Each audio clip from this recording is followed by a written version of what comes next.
Court की अगली सुनवाई तक अर्जुन को गिरफ्तार किया जाता है और वहां उसे मिलने कुलगुरु आते हैं।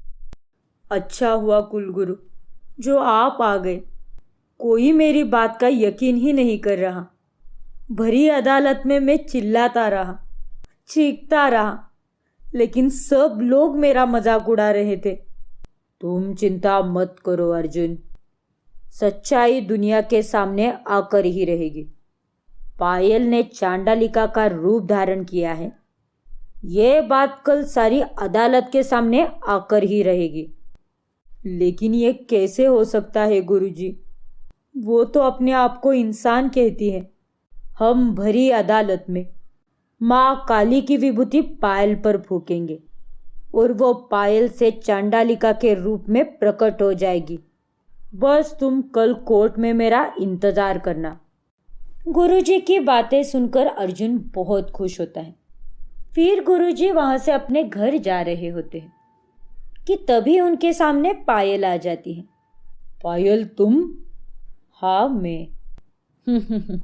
सत्य संसार के सामने ना आ जाए इसी भय से तुम हमसे मिलने आई हो ना?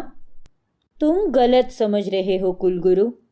मैं तुम्हें यहाँ चेतावनी देने आई हूँ। तू एक तुच्छ चांडालिका होके मुझे चेतावनी देने आई है? तेरी मूर्खता पर हंसी आ रही है। तू कितना भी विद्वान पंडित क्यों ना हो, मेरी शक्ति के आगे तेरी शक्ति की कोई कीमत नहीं है। बातों से किसी की शक्ति का पता नहीं चलता चांडालिका। उसे आजमाने के लिए उसका उपयोग करना जरूरी है। मैं तुझे समझा रही हूँ जिद्दी आदमी। छोड़ दे ये जिद और तावीज गंडे बना, वही तेरा असली काम है। तावीज शक्ति का तुझे अनुमान नहीं है चांडालिका। अगर मैं चाहूँ तो एक क्षण में तेरे अस्तित्व को भस्म कर सकता हूँ। कुलगुरु, पवित्र मंत्रों का इस्तेमाल किसी अच्छे काम के लिए कर। तू जिसका साथ दे रहा है वो एक पापी है, और जो इंसान एक पापी का साथ देता है वो खुद पापी कहलाता है, फिर चाहे वो इंसान कितना भी ज्ञानी क्यों ना हो। मैंने एक पापी का सर्वनाश करने के लिए चांडालिका का रूप लिया है। मेरी शक्ति पवित्र शक्ति है। मुझ पर तेरे मंत्रों का कोई असर नहीं होगा। ठीक है अहंकारी चांडालिका, अभी देखते हैं किसमें कितनी शक्ति है। आ, मुझसे नजरें मिला।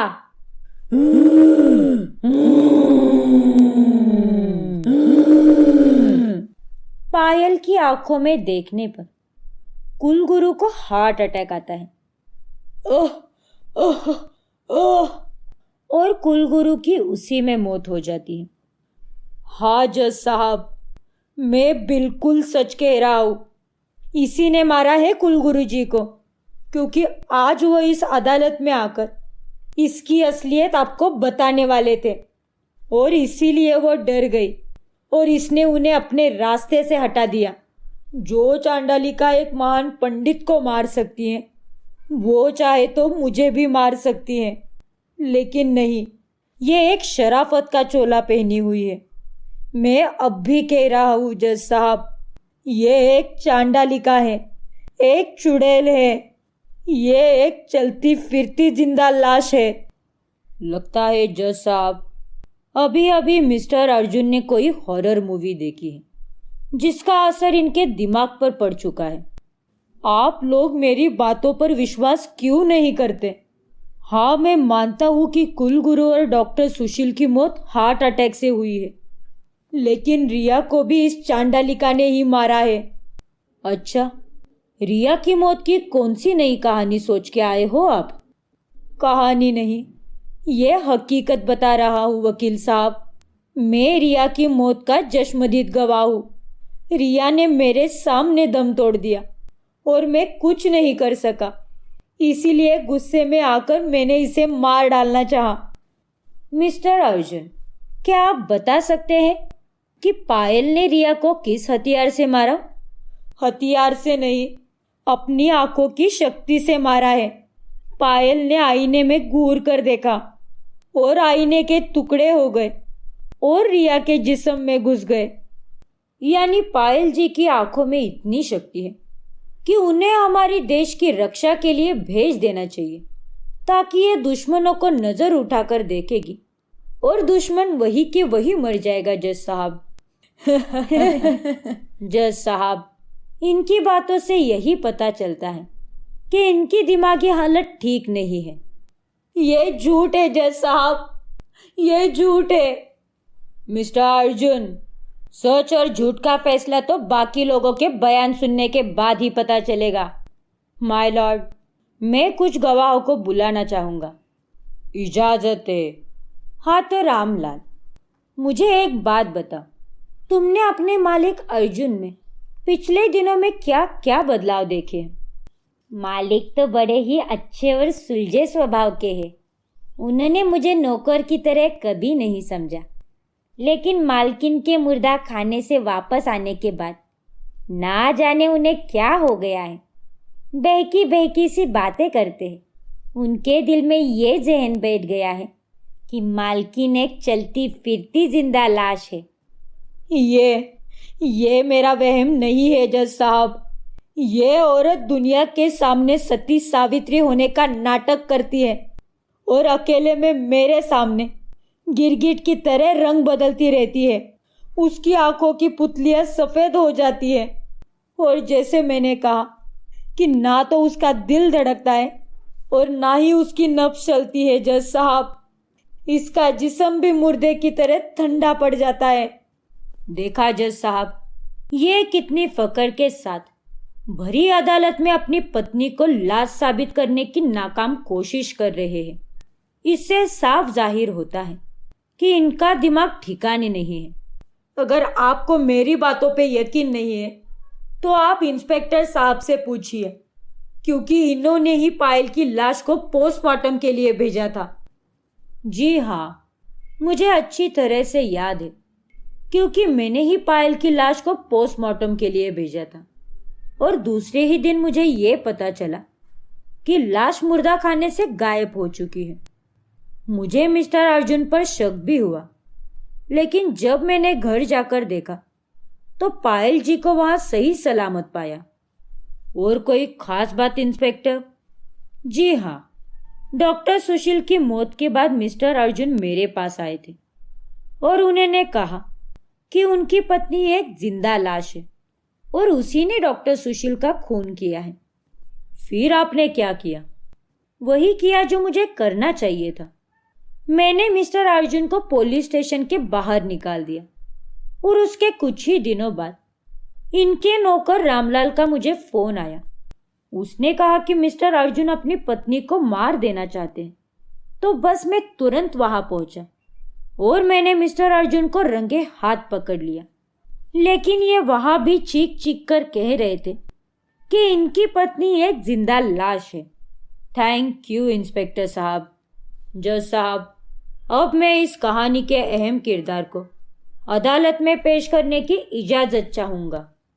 पायल जी, सुना है कि आप 4 घंटे मुर्दा खाने में रहने के बाद वापस जिंदा हो गई। क्या कमाल कर दिया आपने। देखिए ना, आपके पति अभी भी आपसे कितना डरे हुए हैं। वकील साहब, मुझे तो ये समझ में नहीं आ रहा कि ये सब कैसे हुआ, बल्कि मुझे तो यकीन ही नहीं हो रहा कि मैं मर चुकी थी। मुझे तो बस ऐसा लगा कि मैं कुछ घंटों के लिए सो गई थी और जब आंखें खुली तो अपने आप को मुर्दा खाने में पाया। अब इसका मतलब ये तो नहीं कि मैं अपने आप को लाश समझकर वहीं पड़ी रहूं ताकि मेरा पोस्टमार्टम हो और मुझे जला दिया जाए। जज साहब, उस रात में मैं जब घर वापस आई तो बेचारे मेरे पतिदेव डरकर बेहोश हो गए।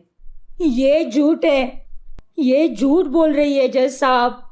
उस रात इसका होलिया बदला हुआ था। उस रात ये बिल्कुल चांडालिका लग रही थी।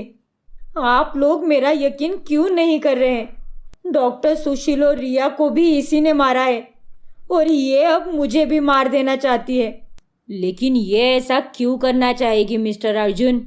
इसकी कोई तो वजह होगी। इसकी वजह है वकील साहब ये मुझसे बदला लेना चाहती है। कैसा बदला? वो ये आपकी जबान क्यों लड़खड़ा रही है मिस्टर अर्जुन? बताइए, कैसा बदला? वो वकील साहब, वो अरे ये क्या बताएगा? मैं बताती हूँ आपको वकील साहब। ये अपनी सेक्रेटरी रिया के साथ रंगरलिया मनाता था और मैं घर पर तड़पती रहती थी, आंसू बहाती रहती थी।